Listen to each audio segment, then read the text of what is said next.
Hi friends, my name is Deepak Akkad and I welcome you once again on my YouTube channel. As a businessman or as an accountant, आपको कुछ acts की basic या compliance level understanding होगी, like what are the due dates of filing return in income tax or GST, or what are the various forms applicable on your business. Like all of you are aware that if your sales exceeds rupees 1 crore, you have to get your accounts audited from a chartered accountant. But there is an act which is highly underestimated till now, and that act is MSMED Act 2006. It is Micro, Small and Medium Enterprises Development Act 2006. In this video, I will discuss its compliance considering you as a businessman on the other side of the table. Means मैं आपके MSME registered होने के benefit या compliance discuss नहीं करूँगा, but I will discuss your compliance of doing business with the MSME supplier. That is when you are buying goods or services from any MSME registered entity. And अब इस act का compliance और भी important हो गया है due to mainly two reasons. First is COVID-19 time में government का मेन फोकस MSME सेक्टर पे रहा due to the reasons that it is one of the top employment generating sector in India. And as per government schemes, banks ने उनको priority based loans disburse किए with attractive interest rates. And in any case, government will not want to see these loans turning up as NPS, and इसके लिए बहुत important है कि इनका payment cycle disturb ना हो. And already MSME Act में maximum provisions इनके payment cycle को support करने के लिए बनाए हुए हैं. Second reason is now the scope of being a MSME enterprises has been expanded. Like there may be situation that आपके पहले बैलेंस शीट में आपके 50 में से 5 क्रेडिटर्स MSME क्रेडिटर्स होंगे, बट नाउ दिस नंबर में भी 25, 30 और even 40 as well. So now आपको हर MSME सप्लायर का कंप्लायंस करना है, and I request you to watch this video till the end. So these are the points for today's discussion. First is what is the time limit for payment to MSME suppliers, and what is the interest liability if your payment is delayed. Third is what are the disclosure requirements related to MSME creditors, including MSME1 form, LLP form 8. MSME1 form is related to companies only, and it is applicable for all companies, and it is filed twice a year. LLP form 8 LLPs के लिए applicable है. This is not particularly for MSME, but इस form में compulsory attachment जाती है related to MSME suppliers that we will discuss. And last is what are the possible repercussions of non-compliance. अगर आप non-compliance करते हैं इन particular points का, तो आपके क्या क्या possible consequences हो सकते हैं. Who are the MSME? MSME होते क्या? इनको typical language में सूक्ष्म, लघु और मध्यम उद्योग बोलते हैं.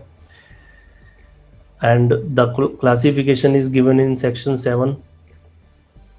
As I told you, अब MSME रजिस्टर्ड होने का स्कोप एक्सटेंड हो गया है.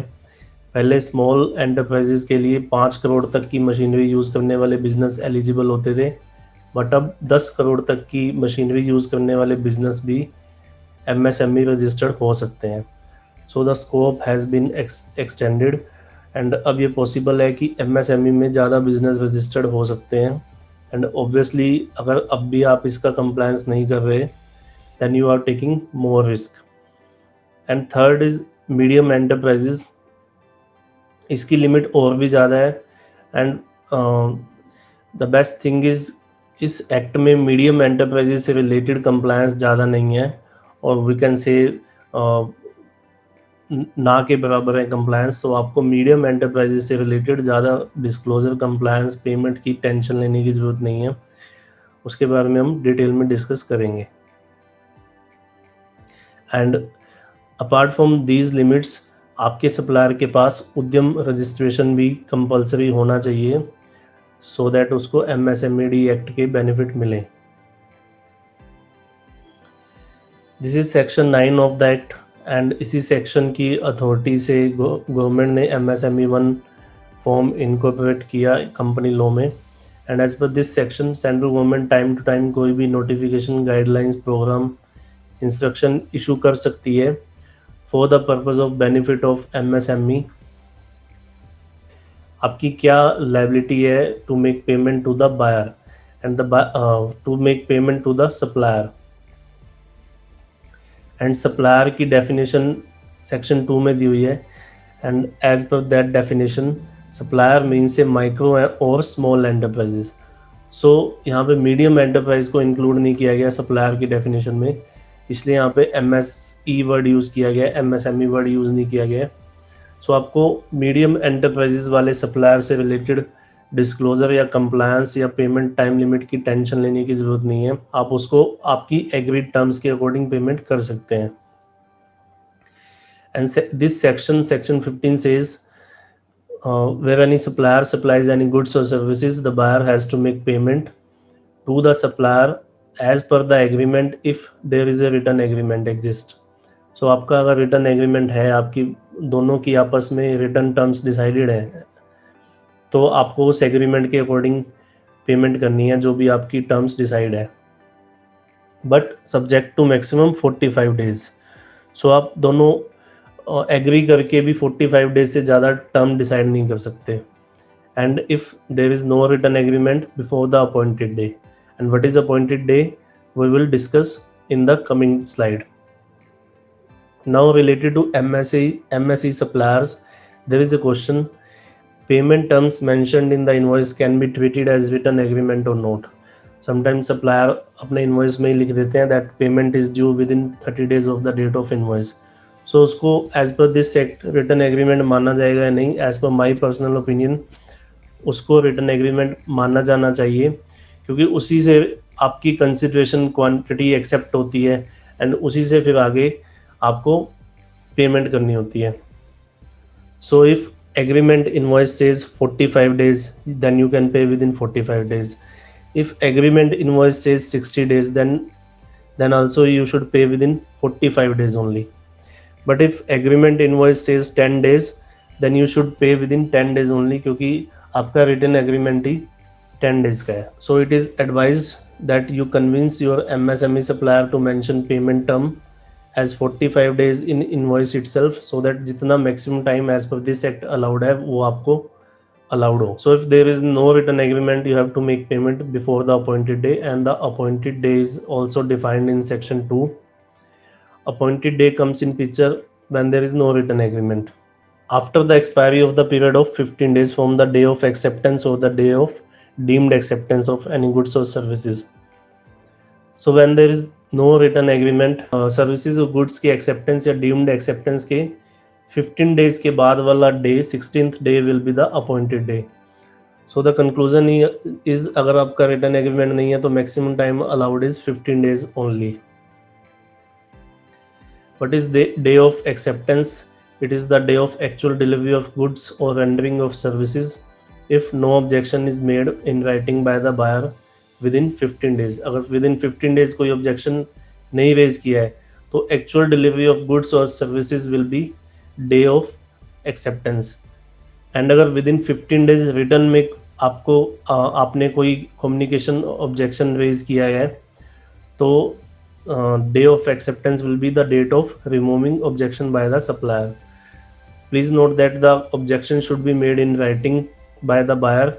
Day of deemed acceptance is also where no objection is made in writing by the buyer regarding acceptance of goods within 15 days. अगर आपने within 15 days objection written में raise नहीं किया है तो 15 days के बाद objection raise करने का बहुत ज़्यादा फ़ायदा आपको नहीं होगा, तो आपको फिर 15 days में ही पेमेंट करनी पड़ेगी. So if we strictly go by the language of that, अगर आपने 15 दिन के बाद सप्लायर को अपना ऑब्जेक्शन कम्युनिकेट किया even if in writing, then also आपको एक्सटेंडेड टाइम नहीं मिलेगा, आपकी पेमेंट की due date within 15 days ही मानी जाएगी. Even if there is any dispute regarding quality, quantity, defect, deficiency, etc., you are advised to raise your objection in writing within the limited time of 15 days only. This is the interest liability if your payment is delayed. This is section 16 of the act. It says where any buyer fails to make payment of the amount to the supplier, and supplier की वही definition आएगी, micro और small enterprises, he shall be liable to pay compound interest with monthly rest to the supplier at 3 times of the bank rate. सो अगर आपने इस act की time limit के according supplier को पेमेंट नहीं की तो आपको मंथली रेस्ट पे कंपाउंड इंटरेस्ट पे करना है eight 3 times of the bank rate, and currently the bank rate is 4.25%, so 3 times of this comes to more than 12%. This is section 22 of the act. This is disclosure requirement as per this act, कि आपको अपनी balance sheet में क्या क्या disclosure करने हैं as per this act related to MSE suppliers. It says where any buyer is required to get his annual accounts audited under any law, such buyer shall furnish the following additional information in his annual statement of accounts. So अगर आपका किसी भी act में accounts का आपका audit होता है, annual accounts का, तो आपको ये सब इंफॉर्मेशन आपकी बैलेंस शीट में डिस्क्लोज करनी है. And that audit can be audit under LLP act. That audit can be income tax audit. That audit can be statutory audit. So अगर आपका ऑडिट होता है तो ही आपको ये सारी डिस्क्लोजर देनी है, that too only of MSE supplier, क्योंकि यहाँ पे भी सप्लायर वर्ड यूज़ किया गया है and the supplier means micro और स्मॉल एंटरप्राइज ओनली. अगर आपका ऑडिट नहीं होता है तो आपको ये सब डिस्क्लोजर की रिक्वायरमेंट नहीं है. आपको पेमेंट की लाइबिलिटी तो है एज पर दिस सेक्शन, लेकिन ये सब डिस्क्लोजर करने की रिक्वायरमेंट नहीं है in your balance sheet. And what are the disclosure? First is you have to disclose principal and interest remaining unpaid. वो आपको अलग अलग मेंशन करना है as on the end of the year. Second is कोई आपने during the year interest pay किया है, then you have to give all details related to that interest. Third is किसी सप्लायर का आपने प्रिंसिपल तो पे कर दिया है बट इंटरेस्ट की लायबिलिटी भी थी आपकी as per the act, for the simple reason आपने पेमेंट उसकी लेट की होगी, तो आपने वो interest due and payable show करना है. सो इमेजिन ए सिचुएशन, आपने किसी MSE सप्लायर की पेमेंट तो कर दी, अब आपका कोई डिस्प्यूट भी नहीं है, आपने भी अपना अकाउंट सेटल कर लिया एंड द सप्लायर ने भी अपना अकाउंट सेटल कर लिया, बट ये एक्ट कह रहा है सर प्लीज़ वेट, आपने उसको इंटरेस्ट तो दिया ही नहीं, so please show that interest payable to the MSE supplier. जो भी आपने interest during the year due किया है, पे किया है, पेबल शो किया है, एक्रू किया है, वट एवर इट इज़, आपको इस इंटरेस्ट की इनकम टैक्स में डिडक्शन नहीं मिलेगी, आपकी वो एक्सपेंस वो डिसअलाउ हो जाएगा. Related to this form 3CD में भी एक क्लोज है, क्लोज नंबर 22, जो इस सेक्शन 23 ऑफ MSMED एक्ट से रिलेटेड इंफॉर्मेशन कलेक्ट करता है, क्लोज नंबर 22. सो आपके टैक्स ऑडिटर को भी इसको रिपोर्ट करना है कि आपने कितना इंटरेस्ट ड्यू किया है, पे किया है अपने प्रॉफिट एंड लॉस अकाउंट में, तो उसको वो डिसअलाउ करके दिखाना है. So you can understand how serious this act is about the payment to MSE suppliers. It is the liability of the auditor to collect all the agreement list of MSE suppliers. If no interest is paid provided in statement of profit and loss, he is liable to give appropriate qualification. And if you are a tax auditor, it is my humble request, हमारे institute ने जो new publication launch किया है approach to tax audit, उसमें page number 32 पे MSME act से related आपकी responsibility clearly mention की हुई है. सो आप प्लीज़ पेज नंबर 32 पे उसको एक बार देख लें. So the time has gone जब हम एक नोट डाल के रिलैक्स हो जाया करते थे that it is certified by the management that there is no interest due to any MSE supplier, so this point is not applicable. So I think अब हमें इस पॉइंट की रिपोर्टिंग को अलग तरीके से करने की ज़रूरत है. This is section 24 of the act. It says जहाँ भी MSE सप्लायर की आउटस्टैंडिंग पेमेंट डिस्क्लोजर या इंटरेस्ट रेट से रिलेटेड कहीं किसी और एक्ट में कन्फ्लिक्ट होगा तो इस एक्ट के प्रोविज़न ओवरराइड करेंगे. And provisions of section 15 to 23. 15 is the liability of the buyer to make payment, and 16 is the interest rate, 22 is the disclosure requirement, and 23 is that कि आपका interest आपको deduction नहीं मिलेगी. सो ये सब provision हमेशा overriding effect में रहेंगे, even if there is any conflict with any other act or any other terms decided between both the parties. This is micro and small enterprises facilitation council. Section 20 के according ये council government ने बनाई है and उस council ने फिर ये समाधान पोर्टल लॉन्च किया है। This is exclusive portal for the MSE suppliers. MSE supplier अपनी ग्रीवेंस, पेमेंट से रिलेटेड ग्रीवेंस इस पोर्टल पे डाल सकते हैं and these are the approximate figures जो अब तक की एप्लीकेशन फाइल हुई हैं। एंड इस काउंसिल के पास कुछ क्वेश्चंस गए, उसके लिए उन्होंने FAQs लॉन्च किए थे, कुछ FAQs इशू किए थे टू एड्रेस दोज क्वेश्चंस। उसमें कुछ 2-3 इंपॉर्टेंट क्वेश्चंस मैं आप डिस्कस कर लेता हूँ। First is whether the silence of the buyer after physical receipt of goods can make a claim ineligible for admission by the council and the council says no, the silence of buyer is confirmation of liabilities upon him. एक बार buyer ने goods या services receive कर ली, उसके बाद MSMED act के provision start हो जाते हैं। Second is whether a legal notice by supplier to buyer is necessary before filing the case in the council. इस काउंसिल में, इस पोर्टल पे केस लॉन्च करने के लिए कोई और लीगल प्रोसेस साथ साथ करने की भी जरूरत है, and the council says no. Third is whether a claim can be filed for interest alone where the claimant has received principal of dues already. तो अगर आपने प्रिंसिपल की पेमेंट कर दी है, अगर सप्लायर को प्रिंसिपल की पेमेंट मिल गई है, तो क्या वो सिर्फ इंटरेस्ट के लिए पोर्टल पे ग्रीवेंस लॉन्च कर सकता है? And the council says yes, आप सिर्फ इंटरेस्ट के लिए भी ग्रीवेंस लॉन्च कर सकते हो। ये वो फॉर्म है LLP form 8, statement of accounts and solvency, and in this form this is the compulsory attachment disclosure under micro small and enterprise medium enterprise development act. So in this slide I want to raise a question for all the professionals that under the authority of which law and section this LLP form requires mandatory disclosure under the MSME act. section 22 जो हमने section 22 MSME act का discuss किया था, उसमें लिखा है where any buyer is required to get his accounts audited under any law, तब आपको ये डिस्क्लोजर देना है। अगर बायर का LLP एक्ट में ऑडिट होता ही नहीं है, LLP एक्ट में ऑडिट की भी कुछ लिमिट्स हैं, अगर वो ऑडिट होता ही नहीं है, then also it says this is mandatory attachment. So this is next MSME form 1,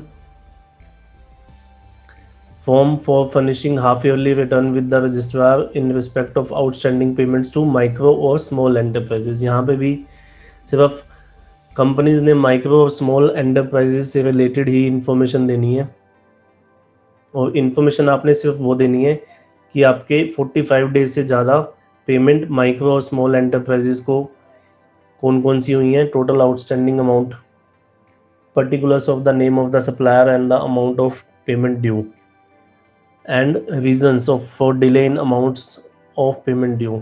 आपकी 45 डेज से ज़्यादा कौन कौन सी पेमेंट डिले हुई है या अभी आउटस्टैंडिंग है, और उसके क्या क्या रीज़न है, that too of only payment to micro और स्मॉल एंटरप्राइजेज।